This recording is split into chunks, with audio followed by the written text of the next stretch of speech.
Penanganan kasus pembunuhan Brigadir Joshua telah berjalan hampir 3 bulan.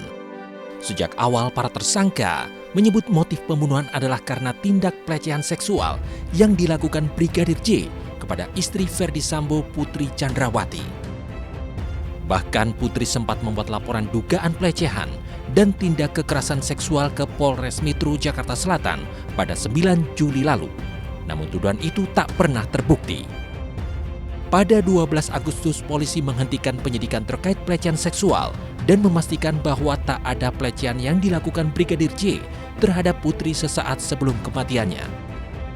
Meskipun laporan pelecehan seksual telah dihentikan polisi, kepada Komnas HAM, Putri bersikukuh mengaku menerima tindak kekerasan seksual oleh Brigadir J.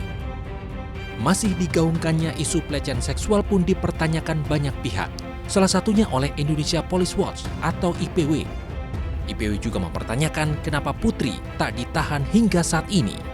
Kalau ada hal yang menjadi tanda tanya, tentu ada ya 2 poin sebetulnya. Satu soal Ibu PC yang tidak ditahan dan juga masih beredarnya cerita pelecehan seksual. Kemudian ketika dia masuk ke ruangannya Ibu PC ya, ketika dia masuk ke ruangannya Ibu PC, Ibu PC kan memanggil memanggil Joshua. Ini yang menunjukkan tidak logisnya soal pelecehan tersebut. Ibu PC meminta udah jangan dibesar-besarkan kasus ini. Seperti itu ya, Ibu PC meminta jangan dibesar-besarkan. Apa yang tidak boleh dibesar-besarkan ini? Yang menurut saya sesuatu yang memalukan ini, ya.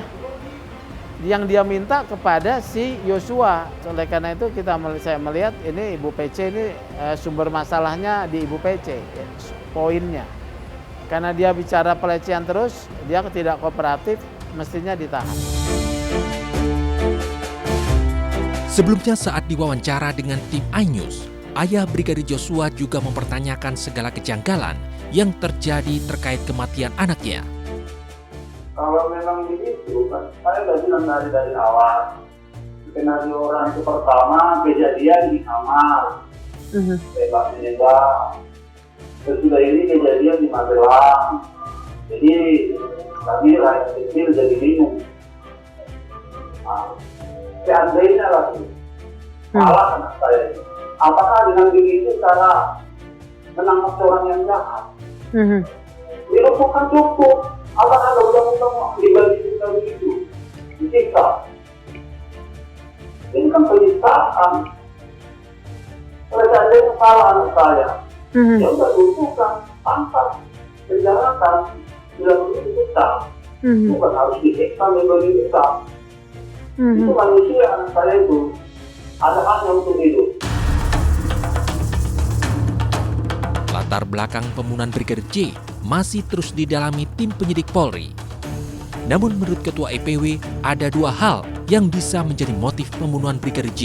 Salah satunya untuk menutupi sebuah rahasia penting. Kalau dia bukan khilaf, ya, dia melakukan pembunuhan berencana, berarti kan ada sesuatu yang penting. Sesuatu yang penting, dan sesuatu yang penting itu ditutupi hanya dengan membunuh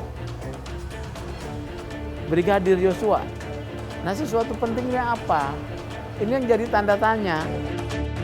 Panjangnya perjalanan kasus pembunuhan Brigadir J serta adanya tuduhan pelecehan seksual serta pemerkosaan bahkan sempat membuat Samuel Huta Barat, ayah Brigadir J, merasa lelah dan jenuh.